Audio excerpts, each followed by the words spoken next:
Okay, so you can see where, at least in the S&P 500, we're well within our channel of moving around. We're getting towards the bottom of the channel right now. We had, this week we had some negative news on Apple, and the whole market basically followed Apple down a little bit. You can see last week we were overbought, and we were halfway between the channels. So overbought usually is an indication we're going to go down, and that's what happened. We have a bad month of September. Let's look at our meeting notes. So September is traditionally the worst month of the year, seasonality-wise, and we were overbought. So last week we were predicting that it wasn't going to be that great this week. So we have a ways to go before we're oversold. So I think the stock market has a way to go before we go down to hit this bottom of this channel. Next week, we have something called triple witching that's coming up. That is used to be a big thing. Now options expire every day, but in the good old days, there was one day a month where the options expired. So that's called triple witching. So next Friday, it's going to be pretty volatile. So if it is volatile, don't make too much of it. It's just options being traded that day. And sometimes whenever you have options and you need to exercise them, that means big blocks of stock and indexes have to be bought and sold. Okay, so maybe, just maybe after next week, we'll go down to a point where we're oversold, and then we have end of quarter window dressing to look forward to. And usually that helps the last week of the quarter.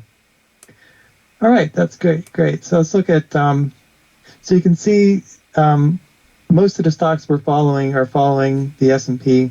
You can see that we're starting to turn down from an oversold condition. So we expect a little bit more weakness until all the stocks we're following hit the bottom end of the channel they're in. And okay, let's look at some more things. Let's look at what's going on in the stock market right now. Okay, we have oil stocks up again. It looks like, let's look at our oil ETF. Okay, our oil ETF is the XLE. Let's look at where that's at. It's actually establishing an uptrend.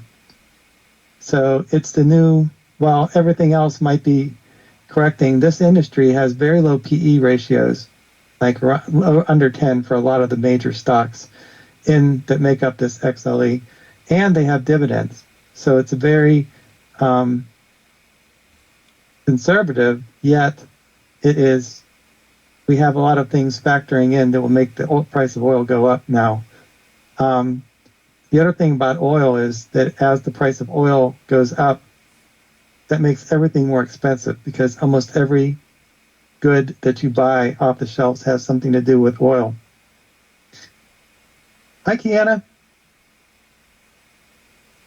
Hello. We missed you. It's great to have you back. Yeah, just to pop in today. Yeah. We're studying the S&P and we're trying to make some money here. Of course. Joe Dang says that we have to find a way to make him some money. So I'll do my best, Joe. Okay, so this XLE is actually we have a couple factors that are affecting the price of oil. One is Saudi Arabia announced some supply cuts, so that makes the price of oil go up. And on top of that, the global economy is recovering, and the Chinese economy is getting better, so that makes the demand of oil go up.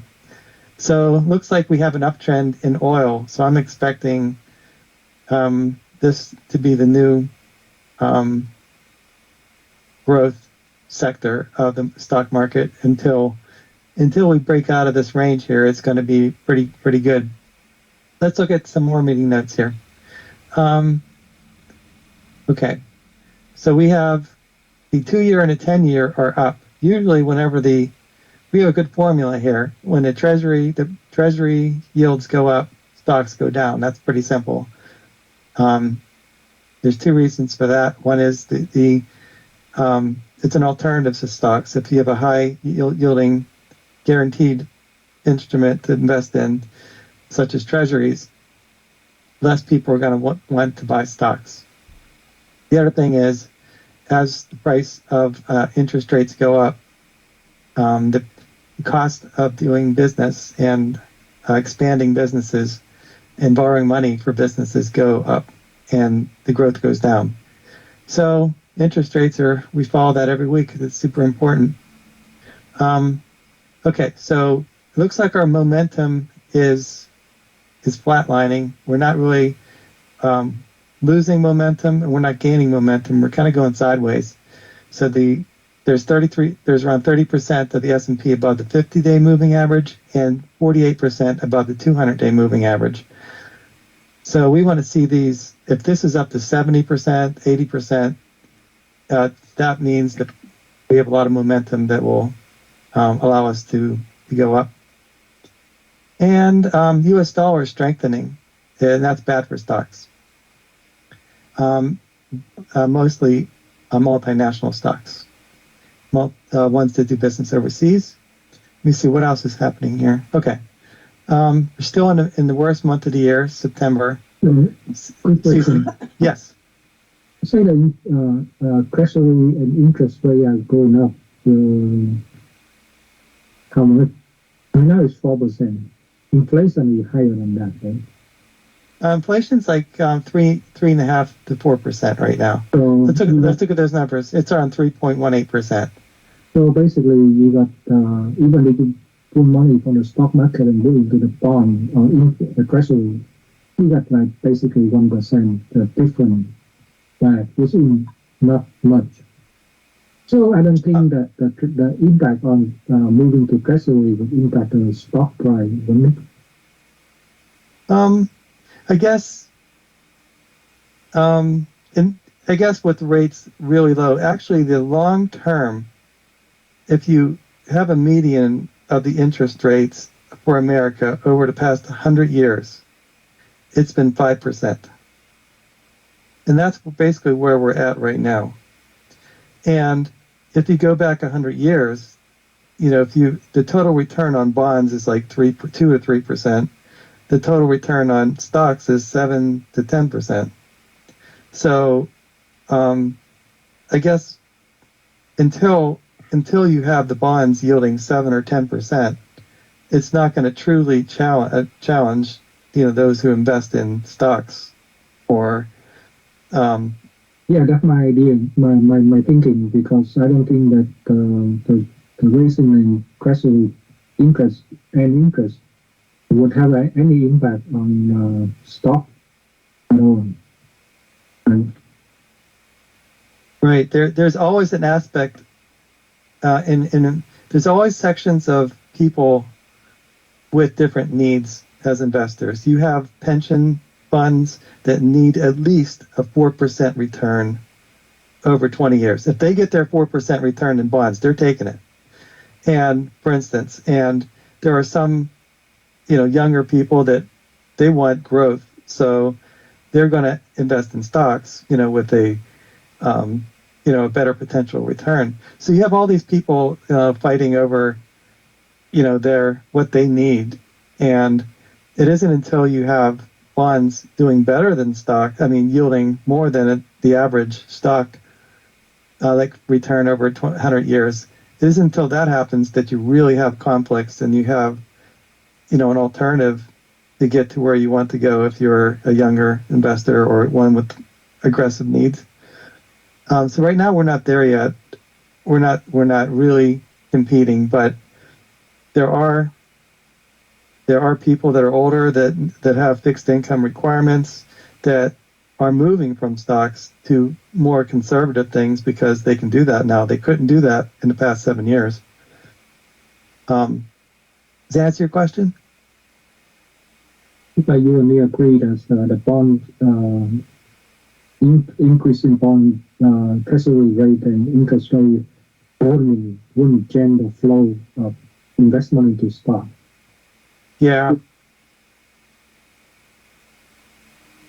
Yeah, it probably won't affect it too much, the flow of money into stocks. But there's definitely a correlation to risk on and risk off. Whenever something's bad is happening in the stock market, people become immediately more conservative. Because we look at the top 10 stocks, top 10 sectors every week, and we can see that sometimes there's a risk on, sometimes there's a risk off. And I guess you just have to balance what you need for your investments with what's available at the time. Like right now, we haven't had a chance to get high yielding securities.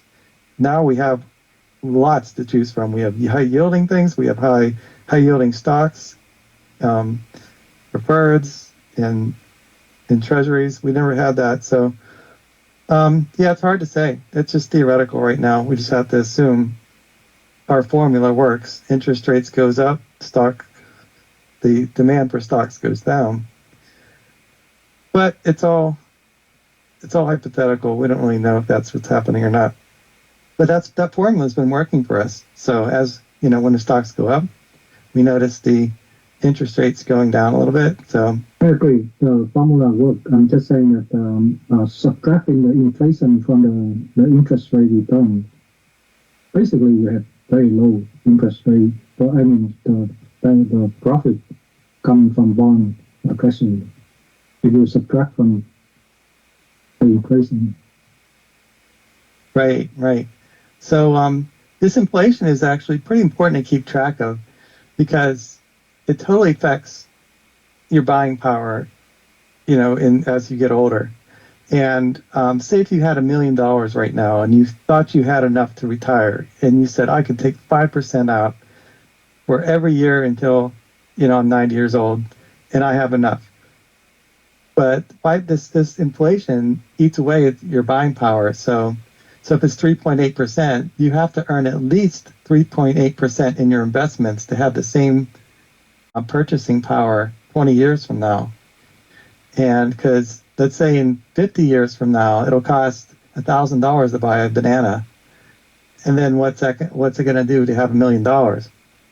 So that's the key thing to keep in mind. The government, the Fed tries to keep the inflation down to 2% target. So that's all the numbers we're looking at every week.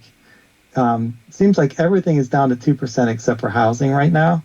And that's one of the biggest expenses to people. But that 2% is important because, if bananas are 50 cents a pound 20 years from now instead of 35 cents a pound now, it's not that big of a deal. It's 2% a year growth of inflation. So we just you have to keep in mind that as the inflation goes up, you have to be a little bit riskier in your investments to keep up with that and have the same purchasing power in the future. Right. All right. Let's see what's happening next. Okay. So the U.S. dollar the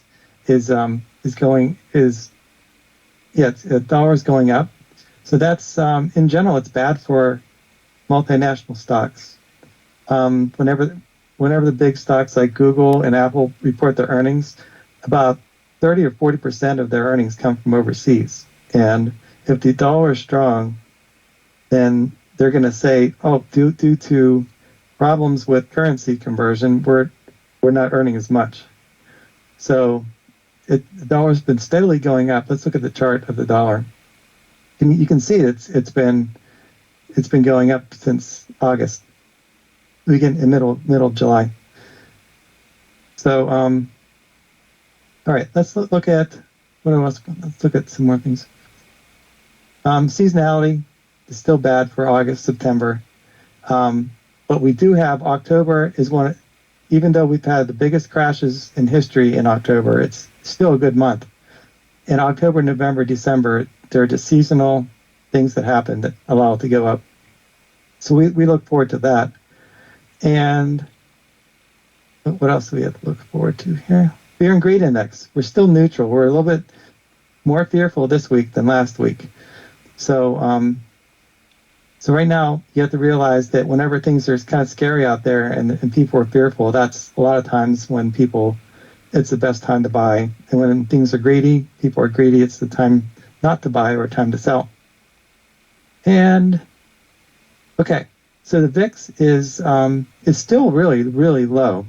People are not really fearful enough to buy protection in options, and they're just calculations made based on how people perceive how people fear the stock market's going to go down in the future.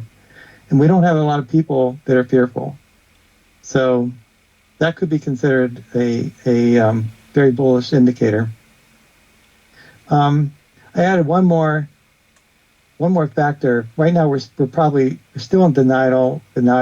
We've had all this run up in the technology sector this year about the AI. People are excited, but now we're just a lot of the ones that ran up the most are giving back their gains this week, and people are starting to not fear yet, but they're returning to normal.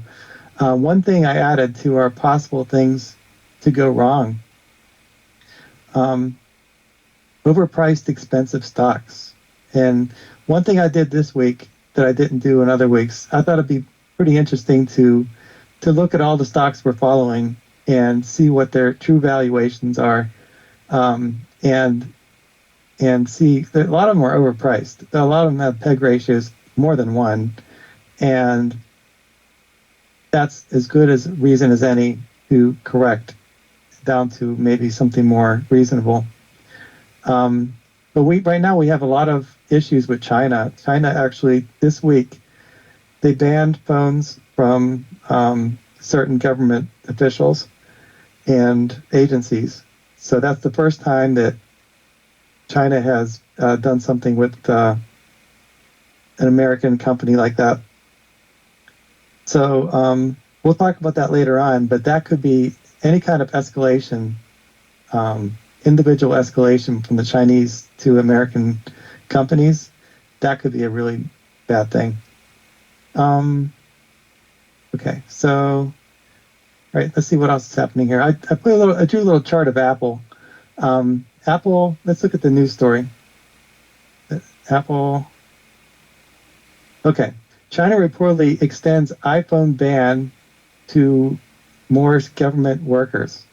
I don't know why they did that, but it made Apple go down about 10% this week. And the fears are China is 20% of Apple's sales. So if China bans iPhones for some reason for the public in China, very good chance that Apple will go down 20% because China is 20% of Apple's sales. But that would be, I don't think they would do that, but there are some people that say that it's overblown. We don't know. The thing is, we don't know how much. It's fine the way it is. There's only like 100 people involved right now, but if it's involving more, like their whole country, that is major news, and that could make it go down 20%. We're going to go over valuations a little bit later. Valuations. Sorry, Just to see. you see the info that revenue declared 20% will produce an exact same percentage on the company assets or capital. I'm not sure. It's like an estimate. There's between 18 and 20% of Apple's yeah, but that's sales. a revenue, right? I wouldn't make the stock price without 20%. I'm not sure. I just heard some numbers, and it's around 20%. I don't know if it's the 20% of the profit or 20% of their revenue. That would be 20% of revenue, but it's not going to be 20% of stock drop. Yeah, I'm not sure, but it's definitely one of their biggest growth markets. So whenever people pay a premium for a stock, like right now we know Apple is like 5 times overvalued. It's only growing at like 6% or I'm going to pull up the earnings chart. What I did this week is I made earnings charts for every one of the stocks we're following, just so we can go over them to see what the story is for each one of them right now. I'm going to pull up Apple. Here it is, right here. Okay, here's the growth trajectory. You can see that they actually earned less this year than last year. So it was 0, 0, 8%, 12% growth. And they have a PE of 29. So that's like 3.6 times their growth rate. And they've been trading at a premium because they have like a well-oiled machine. But if you throw anything that could, like for instance, if the government said you can't have an app store anymore, then that could seriously question the reliability of their earnings. And this China story questioned the reliability of their growth in China. So, so right now, what would happen, if there's a lack of confidence that Apple will continue, people pay a premium like Visa, MasterCard. You know that they're going to continue to have credit card transactions, even in bad times and good times, because people need to buy things. But if you have the government setting rules that affect your operations, you got to seriously sit down and say how is this going to affect the company, and so should I continue to hold it? What happens is if you make the investing public question the reliability of the earnings, like for instance, if they want to break out Visa and MasterCard, they're not going to have predictable earnings going forward. You don't know what's going to go on, so you pay less. So what would happen is if you had some major some news story that would affect the predictability of the earnings, your PE ratio for the stock would go down closer to 12 or something like that. So that's like 1/3 of where it's at right now. And that's kind of what you have to get used to if you're a long-term investor. And so that's what happened this week in the Apple. Let's look at the Apples. Let's look at Apples.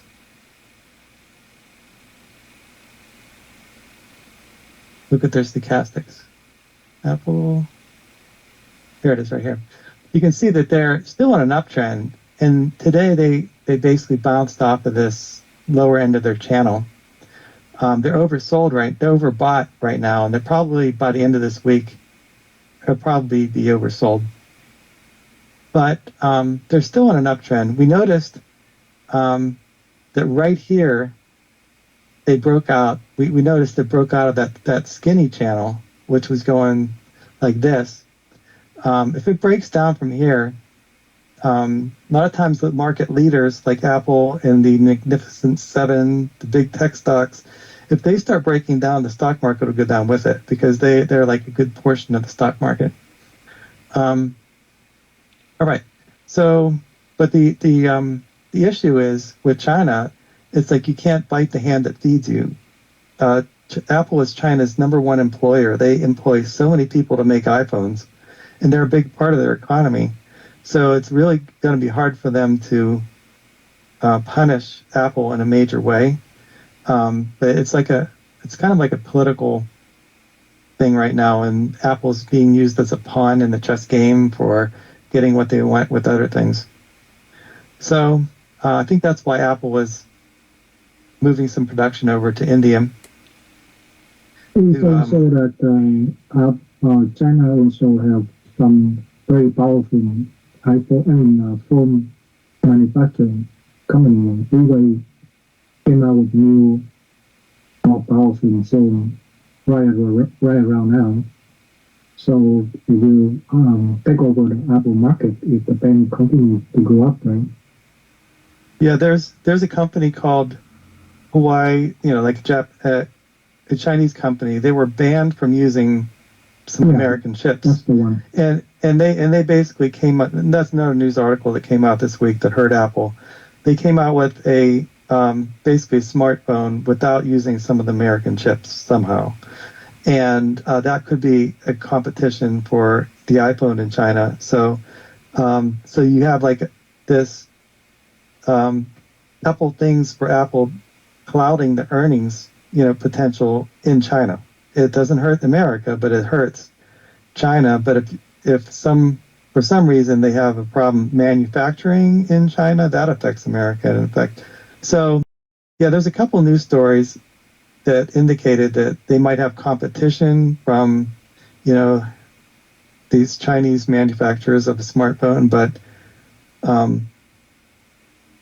don't know. It's going to be hard to convince the Chinese public to buy a different type of phone that they're used to. I don't know. But that, like I said, that reduction that it clouds, the growth story. That's 20% of their growth, and a certain portion of the growth is in China. So they grow their earnings in China faster than America. So you pay more for a company if there's growth, but if once the growth goes to zero, then you can't pay a premium for the stock anymore, and that's why there could be a lot of room for Apple to go down, because it can go down a third to a PE of 12, because it's only growing between 9 and 12%. So you have to be ready for that as an investor if you're a long-term holder. Is there any questions about that? All right. So, okay, let's look at, the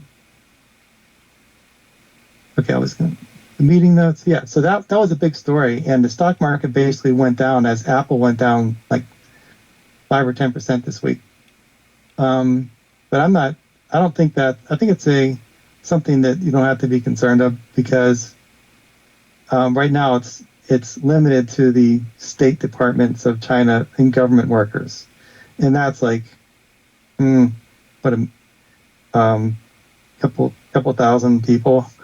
Whereas if it was millions of people, that would be a big problem. But who knows what it could escalate into. Okay, so the other thing I wanted to go over was our market movers. Okay, so we have stocks going up. Let's look at the sectors first. Okay, change the most. Okay, oil is going up. Okay, so we do have an uptrend in oil, and oil is going to be seemingly to the end of the year. Until oil gets back up into the hundreds, the oil stocks are going to be going up. Let me see, the bank ETF. Okay, so we have another thing that if the interest rates go down, the banks go up, and this week the banks have been going up as interest rates go down. So interest rates have a lot to do with investing. Let's look at utilities are outperforming. Okay, so it seems like today's in a minor way, it's a risk-off day. Let's look at the S&P, what it's doing at this second. It's up 20.21%.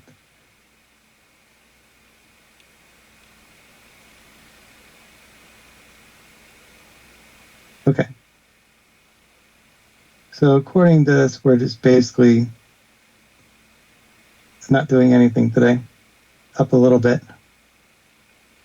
Okay, we have a lot of the stocks that have ran up a lot this year. The big tech stocks, they're giving back some of their gains. That's what's been happening this week. Right. Let's look at the sectors. Okay, oil's going up. We have a lot of conservative stocks doing well right now. Ones that pay dividends. The ones that are more high tech are not doing so good. Let's look at individual stocks. Okay, we have half of these are oil stocks in the top 10, and the top decliners are. I don't see a pattern with these. Nope, no pattern.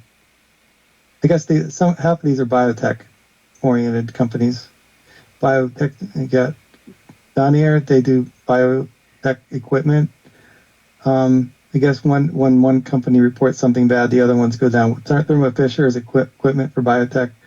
Okay, so that sector, Edwards Life Sciences, they do tests for drugs. Like, for instance, if you want to test a drug out, you give it to Edward Life Sciences, and they'll do a certain test for you for the efficacy of a drug, for instance. So that's the theme. That's amazing. They would all go down like that. It's not common. It's not a common sector. I have a question for you, Rick. Yes. Stock go up and down, and then go up and down, and go up and down, recurring. How would that affect in the long-term investment? So if you take in a stock and you wait for it to go up, and you're not selling it, you got long-term investment, and they go down again. And then when they go up, and go down again. So eventually it's going to be a straight line on a long-term rate. But that go up and down cycle like that would still would have any impact on mentality of keeping a long-term investment? I guess one thing Charlie Munger once said is you have to be an adult when you're an investor. You can't get shaken out of the market. And if you look at I always like to look. No, I'm not talking about selling on the downturn. I'm talking about selling on the uptrend. So you're not a second down; it's a second up. Okay, you're saying to sell whenever it's up and then buy it when it's down? Seem to be making more money than just wait for it to go up and then go down again in cycle, right? Well, there's different ways to invest. Let's look at the S&P again. There's different ways to invest. There's a way where you can. It's called rolling stocks. Like, you can see that we can see the patterns in our stochastics when we print these out. Right here, stochastics. When we print these out, we see their patterns. You can buy, if they're in an uptrend. Right here, this is an example. CSX. You could buy it here and sell it here. That's called a rolling stock. If you just do that with one stock, and you can still buy and hold with other stocks. You could, but the problem with buying and selling whenever it's at the low part of the channel and buying when it's the low part, selling when it's up here, is you have to, it's very stressful, number one. And number two, you have to pay taxes every time you gain money that way. And you pay 30%, you still have 70% left. But if you wait for it to go up and down, you get 0% or 10%. Yeah. So you could actually do really good if you simplified your strategy just to do. I'm simplifying my strategy just by buying and holding, because I have regrets whenever I sell things, and then it goes up, and if I try to get cute and buy and sell some and hope to buy it lower, and it doesn't, then I don't know. It just you have to pick your strategy, and whether it's a combination of buying and selling or just buying and holding, and be consistent with it. Because if you're consistent, chances are you'll do good if you have patience. I think patience is the number one important thing to think about whenever you're investing, because you have to, stock's going to go up and down, and it's been doing that for 100 years. So you just have to look. I have confidence in these numbers here, these earnings charts. Actually, E-Trade is being converted to Schwab, so I might not be able to get these earnings charts anymore. Oh, I don't know what I'm going to do when E-Trade goes away. But I have faith in, if the earnings are going up, that the stock would go up with it. And that's my theory. And so far it's been working out, but you have to do some homework to really understand and follow the stocks that you're investing in. Okay, well, we never did this before. We never looked at every stock we're following and look at their earnings projections and see how much overvalued and undervalued they are. So I thought it'd be interesting to do that, just because there's some stocks we haven't looked at in a while. So I know it's going to be boring, but it's going to be worth it because we'll go through it pretty fast. Okay, this is AbbVie. AbbVie is a biotech stock. They make drugs. They actually make Botox, a couple popular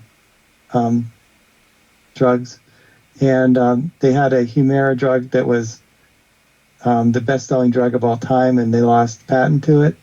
So that's causing them to lose earnings in these years, and they're trying to pick up with new drugs for the coming years after that. So right now, that's why the stock is like not doing anything.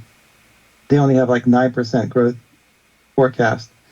So their PE is 30, and they're only growing at 8, so it's super overvalued at around 3.75. So it does pay a 4% dividend. That's 12%. It's growing at 8%, but they have a 12% total return with the 4% dividend. Abbott Laboratories, it basically it's kind of floundering around. This growth isn't that great. It's zero from it's losing. It's making less money this year than last year, and it's around 8% growth going out. So this is not that exciting a story. And it's 34 PE. It's only growing at 8. So the only good thing about Abbott is their dividend. So it's not that great of a story. It's turning out to be like very slow growing company. AT&T. We'll talk about this a little bit later. Actually, I'll talk about it now because we're running out of time. It'll be worth it. Okay, meeting notes. There was a news story. T-Mobile issued its first dividend. So basically, T-Mobile says we're outperforming this whole sector. And I did the numbers compared against AT&T and Verizon again, because now they're actually adding a dividend. So they're going to get a lot of the AT&T and Verizon investors to invest in them because they're paying a dividend and they're growing. They're growing at like 20% if you calculate it out. So it was amazing last year to this year. It was like they grew 4 times, if you can believe these numbers. But it's around 20% going forward. And so looks like T-Mobile is going to win this war of cell phones. They're about fairly valued right now because they have a PE of 25 and they're growing at 20. So they're like pretty fairly valued. If the market sells off, they'll be undervalued. So let's look at AT&T. They have basically no growth. There is zero growth going out 5 years. Can they pay their dividend? I'm not sure, but that's not good for a stock that has an 8% dividend. They have they're around an 8% dividend, but they're not growing at all. And same thing with Verizon. If we look at Verizon, their numbers are in 5 years, maybe 6% growth in 2026. I don't know how they can make that estimate, but it's negative 10% from last year. So that they're basically floundering around like AT&T. So I'm very much considering selling my Verizon. It doesn't seem like it's going to be supporting a dividend anymore. Okay, that was really good to go over that exercise. But let's look at the rest of these earnings charts. So Costco. quick question. Yes. Quick question. Very quick. T-Mobile now pay dividend. Does that mean that they spend more now? They used to need that money for investment. Now they get return of money. So that means, first of all, they would have they would foresee no growth investment, or second, they will have more expenditure to carry on. So what are the negative for them instead of positive? Thank you. I think the whenever whenever stocks pay a dividend, they're looked at very differently by the investing public. And that's a good and a bad. Like, for instance, you have, whenever a stock like T-Mobile was considered to be a growth stock, it wasn't in like a dividend growth. It was always growth. And whenever you start paying a dividend, there's a perception of the investing public that they're not growing anymore, that they are trying to be more of a utility company that pays a dividend, and you get a worse valuation. So in other words, right now they have a PEG ratio of 1.25. So there's like a 25% premium on the stock. My theory is if you pay a dividend, then people think, oh man, they're not growing at 20% anymore. That CEO must know something. They're probably going to be like every other stock in that industry. Like all the telecom stocks, they are growing at like 5% or 0%, and they have a PE of 6. So now if T-Mobile was grouped into that dividend-paying telecoms, then their PE will go from 25 to like 6, and that would reduce the price by 1/5. So instead of so it would take, wow, that's the one problem with paying a dividend. The good thing, that's the bad side of it. The good thing is that would attract a lot of the Verizon, AT&T investors, which happened as soon as they announced that, their stock jumped. And because there's more pressure on AT&T and Verizon with their stock price going down, investors are leaving and they go into T-Mobile. So it's like a downward spiral for them in a way. They might be trying to attract those investors over to invest in them. So that the stock price maneuver tactic, which had nothing to do with company growth, right? I'm not sure. There are people that say whenever you have a dividend, you pay a dividend, it's an indication that the CEO knows that the growth story is over and they're just going to try to be a utility company. But it seems like from all indications, all of our numbers here, that they're continuing to grow, like 20% a year, and they're taking market share every time there's a report that comes out. They're doing good, and their competitors are floundering. So I don't know. I put a very small amount in this stock and hope that it will go down, but it hasn't gone down yet. So this is I'm most likely going to exit Verizon because I just see it as these kind of stories just kind of say that they're going to reduce their dividend. They're going to lose customers, and I don't see a way out of that. So that's a good example of, how to, we were following Verizon for a long time, and at what point in time does this start going down in the future? Earnings are going down, and they won't be able to support their dividend.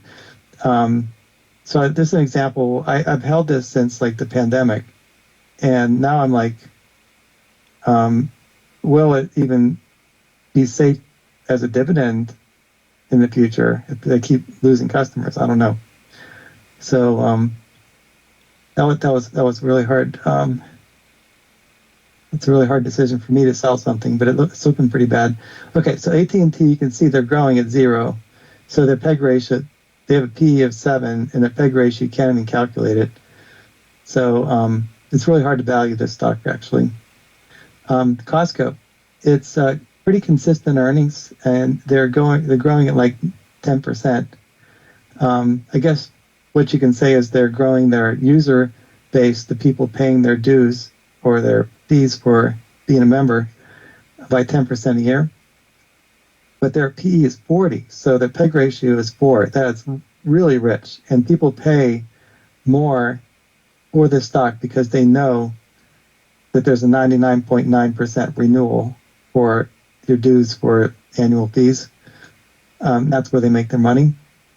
So So that looks like a pretty consistent stock. But whenever you have a PEG ratio of 4, it's easy for it to correct if there's something bad.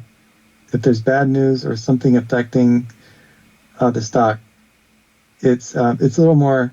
Whenever you have PEG ratio of 1, it's a little more safe. So let's look at Alphabet. Alphabet's growing around 15%, and the P is 28. So their PEG ratio is 1.86. That's pretty expensive, but they've been consistently growing at 15% for the last 10 years. So, and the estimates are going out, to 2026. So it's a little expensive right now. Let's look at Altria. Believe it or not, they're growing at like 5% a year, and their dividend is 9%. So whenever you add 9, you get 14% total return. So you expect if you invest $1,000 into it, well, you should expect like a 14% total return by holding it. I don't think I'll ever sell this one. This is like a great one. Until they ban smoking, then that could be something I would think about. All right, Amazon. You can see that they had a really bad earnings story last year, but this year they're going to start growing at 30%, going out a couple years. So their PE is 100. They've always traded a really high PE ratio, and they're growing at 30%. So that means the PEG ratio is 3.3. That's really, really expensive. I'm not sure why. They've always traded really expensive PEG ratio and PE ratio. Probably because they have scale and they're the only ones that can do what they're doing. Okay, this is the story stock of the week, actually, Apple. You can see that they had declining earnings from last year to this year. They had 611 last year, and this year it's 607. So that's 0% growth. And going out a couple years, I guess they're growing at 8% on average. And they pay like a 1% dividend. So it's, so their P is 9, so their PEG ratio is 3.6. So, if in a really bad news story, they will go down a third to be trading at their fair value. And so you have to be ready for that. But if it ever went down to 1/3, that would be like a super time to buy because it's pretty reliable growth of 8%. Okay. AT&T. If we lose Chinese market, then would it still be reliable? Oh man, you'd have to do some. If there was a story, they're losing their China market. What we have to do is, as investors, you got to figure out how much of their sales are in China. You're going to lose all that. That's 20%. And on top of that, how much of their growth, are they going to lose? So right now they're growing their earnings like at 8%, like right here, right? If they lose the China market, that's like maybe half of that growth. So they would only grow at 4%. So you have to figure out how much you're willing to pay for a stock that's growing only at 4%. And right now, you'd have to do some quick mathematics to figure out how much are they going to be not growing. So right now they're growing their services at like double-digit clip. They're not growing they're actually losing. They're actually making less every year in iPhone sales. But what I'm thinking about, as an investor, long-term investor, this is just noise. What happened this week with the Chinese government? There's going to be a release of the iPhone 15 next week or the week after. I'm not sure. So that's a catalyst for the stock to bounce off of that. Let's look at the stochastics on Apple.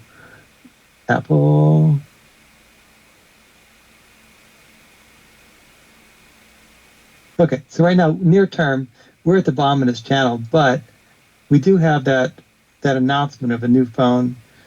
People, new interest. We have the end of the year. They're going to be selling this new phone with a lot of demand. That could make the stock hold at this level here and maybe bounce up. But it's really tenuous for a lot of these stocks like Amazon, Apple. They're all trading at 3 times what they're really worth. So any kind of bad news story is going to hit the stock really bad. And just have to be aware that it's only worth 1/3 of what it's trading for right now. If it's only growing at 8% or 10%. So it's the same thing with Amazon. Amazon's a PE. If it's one, it can go down a third too. Because if they have some kind of really bad news story, the confidence that they will continue growing at 30% goes down, and then they would drop to a point where they were growing. I mean, to the growth rate. All right, so the growth rate of Amazon was 1/3 of where it's at now. PE should be 30, but it's at 100 right now for some reason. So I think it's really neat to go through these earnings estimates. Some of these stocks that we've been following aren't actually growing; they're just very inconsistent. Like Abbott Labs, they've had some diagnostics, tests for COVID, and that becomes in and out of favor. It's becoming an unreliable stock. Look, it's growing -4, 6, 3, -2.5. So even for a dividend stock, it's becoming kind of sketchy. So look at some more. We don't have that much time left here, but I'm going to go through some of these other ones. Colgate-Palmolive, it's growing like at 8% and has a small dividend like 1%. So it's still a very consistent enough for me, and it's trading within a pattern. It's not going anywhere. That's a great dividend stock. CSX, they have a monopoly in they're not making any more railroads, so I'm convinced that this is a long-term buy and hold. They're growing to like 9%, so their PEG ratio is 1.5%. That's not 1.5. That's not that bad. Meta it went up 300% this year, a lot, and you can see that they would want to take profits as the investor public, but they're still growing around 20%. So if their PE is 34, it's 1.7 times overvalued. And JP Morgan, it's a little bit tricky because they have the interest rates to deal with and the economy, but right now their PE is only 9. They're growing around 6%. And so the PEG ratio is around 1.5. Microsoft, this is one of the most robust stocks we're following. It has very, very predictable earnings, and that's why it has a PEG ratio of 2. It's growing at 15%, and its PE is 34. So I think it's pretty reasonable for a stock that has very, very predictable earnings. Pepsi. Pepsi is it's not growing a whole lot. It's only growing like 8%. PE is 30, so it's really, really expensive. It's 3 times overvalued, but it's been consistent, and it does good in good times and bad times. And then I think their snack business is growing faster than their drink business. Let me see. Okay, we'll go over some of these other stocks later on, but right now this Procter & Gamble, I've had this since the pandemic. It's growing at 8%, 2.5% dividends, so it's returning like 10.5%. That's not bad for it's like a dividend growth stock. So this is one of my favorites, dividend stocks. And their theme of Procter & Gamble is that they're reducing the number of brands to a smaller amount, and they're advertising more and trying to get market share. For instance, they're selling off their Revlon brand or their beauty brands, and they're investing that in advertising for Tide to make Tide sell more. So that's their theme. I think they're doing okay with that. We'll go over the rest of these later on. I think we're running out of time. Starbucks, we'll go over the last one. It's growing to like 15% a year. Now they could be going down now because their biggest a lot of stocks count on China for expansion. So Starbucks right now is expanding in China, opening stores, and with the COVID lockdown stopping, they're selling more in China. Now, if there was a ban on American companies doing, I don't know, they started it with Apple this week. If there's some kind of ban on, this stock will go down with it because that's a good portion of the growth. But they're growing at 15%. Their PE is 33, and their PEG ratio is 2 right now. So we'll go over the rest of these next week. So any questions anyone had? All right, I'll take that as a no. All right, well, I hope you have a good weekend. Thanks for attending. I appreciate it. Thanks, you too. All Okay, right, good. see you next time. Thank you. Okay.